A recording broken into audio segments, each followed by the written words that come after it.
Ration கடையில் உள்ள விற்பனையாளர் மற்றும் கட்டுனர் காலி பணியிடங்களுக்கு விண்ணப்பித்திருந்தீங்களா? உங்களுக்கான நேர்காணலுக்கான அறிவிப்பு வெளியிட்டிருக்காங்க. 12ஆம் தேதியிலிருந்து 30ஆம் தேதி வரைக்கும் டிசம்பர் மாதத்தில் நடைபெறும். திருச்சி மாவட்டத்தில் உள்ள 201 விற்பனையாளரும் 30 கட்டுனர் காலி பணியிடங்கள் நிரப்புவதற்கான நேர்முக தேர்வு 12ஆம் தேதியிலிருந்து 30ஆம் தேதி வரைக்கும் நடைபெறும் அப்படிங்கிற அஃபிஷியல் அனௌன்ஸ்மெண்ட்டை கொடுத்துருக்காங்க. அதை தான் நம்ம இப்போ ஸ்க்ரீனில் பார்த்துட்டு இருக்கோம். ஹால் டிக்கெட் டவுன்லோட் பண்ணுறது trp.try.in என்ற இணையதளத்தில் டவுன்லோட் பண்ணிக்கலாம். இந்த நேர்முக தேர்வில் பங்கு பெறுகிறவர்கள் பின்பற்ற வேண்டிய நடைமுறைகளை கொடுத்துருக்காங்க. அதை பற்றி விரிவாக பார்க்கலாம்.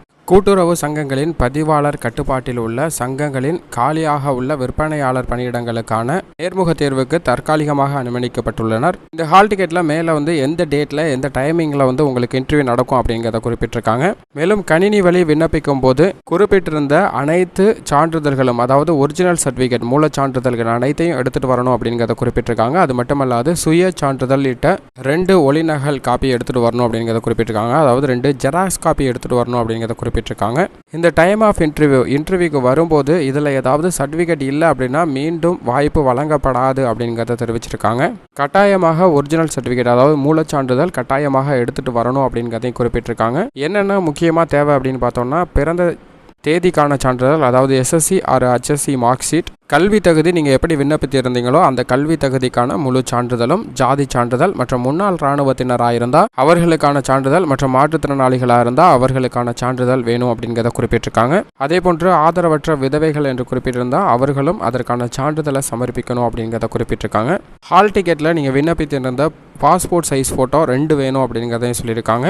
தற்போது ஏதாவது நிறுவனத்தில் ஒர்க் பண்ணிக்கிட்டு இருந்தீங்க அப்படின்னா அந்த நிறுவனத்திலிருந்து நோ அப்ஜெக்ஷன் சர்டிஃபிகேட் வாங்கிட்டு வரணும் அப்படிங்கிறத குறிப்பிட்டிருக்காங்க. அதாவது தடையின்மை சான்றிதழ், தமிழ் வழியில் பயின்றதற்கான முன்னுரிமை கூறினா அதற்கான சான்றிதழ் வேணும் அப்படிங்கிறதையும் குறிப்பிட்டிருக்காங்க. மேலும் முதல் தலைமுறை பட்டதாரியாக்காக முன்னுரிமை கோருபவர்களும் அதற்கான சான்றிதழ் வேணும் அப்படிங்கிறத குறிப்பிட்டிருக்காங்க. முதல் தலைமுறை பட்டதாரி ஆன்லைன்லேயே நம்ம விண்ணப்பித்து பெறலாம். மேலும் விண்ணப்பதாரருக்கு ஒதுக்கப்பட்ட நாள் மற்றும் நேரம் தவறும் போது அவர்களுக்கு மீண்டும் மறு வாய்ப்பு வழங்கப்படாது என்பதையும் தெரிவிச்சிருக்காங்க.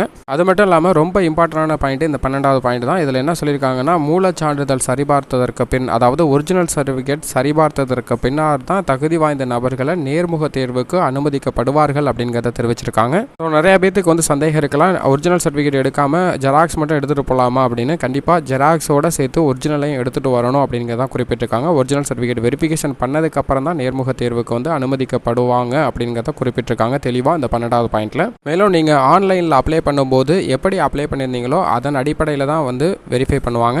அதே சமயம் நீங்கள் குறிப்பிட்டிருந்த விவரங்கள் ஏதாவது தவறு அப்படின்னு கண்டுபிடிக்கப்பட்டால் விண்ணப்பமானது நிராகரிக்கப்படும் அப்படிங்கிறதையும் தெரிவிச்சிருக்காங்க. தகுதியற்றவர்களாக கருதப்படுவீங்க அப்படிங்கிறதையும் குறிப்பிட்டிருக்காங்க 14வது பாயிண்ட்ல. நேர்முக தேர்வு அன்று கூட வருபவர்கள் கண்டிப்பாக உள்ளே அனுமதிக்கப்பட மாட்டார்கள். பெற்றோர்கள், உறவினர்கள் யாராக இருந்தாலும் அனுமதிக்கப்பட மாட்டார்கள் அப்படின்னு சொல்லியிருக்காங்க. அது மட்டும் இல்லாத விலை உயர்ந்த பொருட்களை எடுத்துட்டு வர வேண்டாம். உதாரணத்திற்கு கைபேசி அல்லது மின்னணு சாதனங்கள் கொண்டு வர வேண்டாம் அப்படிங்கிறதையும் தெரிவிச்சிருக்காங்க. தவறும்போது மாவட்ட ஆள் சேர்ப்பு நிலையம் பொறுப்பல்ல என்பதையும் தெரிவிச்சிருக்காங்க.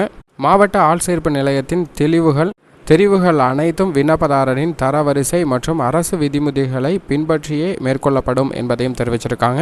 குறிப்பாக இந்த 17வது பாயிண்ட், பொய்யான வாக்குறுதிகளை சொல்லி தவறான வழியில் வேலை வாங்கி தருவதாக கூறக்கூடிய இடைத்தரகர்களை நம்ப வேண்டாம் அப்படிங்கிறதையும் தெரிவிச்சிருக்காங்க. இந்த பொய்யான இடைத்தரகர்களை நம்பி ஏமாறுவர்களுக்கு ஆள் சேர்ப்பு நிலையம் பொறுப்பாகாது என்பதையும் தெரிவிச்சிருக்காங்க.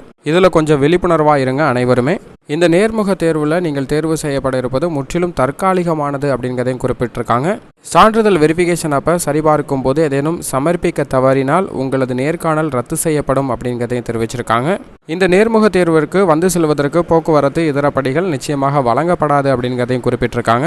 ரேஷன் கடை வேலை வாய்ப்பிற்கு நீங்கள் செல்றீங்க அப்படின்னா இந்த பாயிண்ட் கண்டிப்பாக கன்சிடர் பண்ணுங்க. குறிப்பாக ஒரிஜினல் சர்டிஃபிகேட் எல்லாமே எடுத்துகிட்டு போங்க. 2 ஜெராக்ஸ் காப்பி, 2 ஃபோட்டோ காப்பி அப்படிங்கிறதையும் மறந்துடாதீங்க. அதே மாதிரி இன்டர்வியூ பேஸில் தான் ஜாப் கொடுப்போம் அப்படிங்கிறதையும் குறிப்பிட்டிருக்காங்க. இடைத்தரகர்களை நம்ப வேண்டாம் அப்படிங்கிறதையும் ஹால் டிக்கெட்டில் தெளிவாக பிரிண்ட் பண்ணியிருக்காங்க. இந்த வேலைக்காக முயற்சி செய்கிறவங்க இந்த சரியான வழிகாட்டு நெறிமுறைகளை பின்பற்றி நேர்காணலை அட்டன் பண்ணுங்க. கண்டிப்பாக வேலை வாய்ப்பு கிடைப்பதற்கான வாய்ப்பு இருக்கு. ஏன்னா தமிழகம் முழுவதும் 6000த்திற்கும் மேற்பட்ட காலி பணியிடங்கள் நிரப்புறாங்க.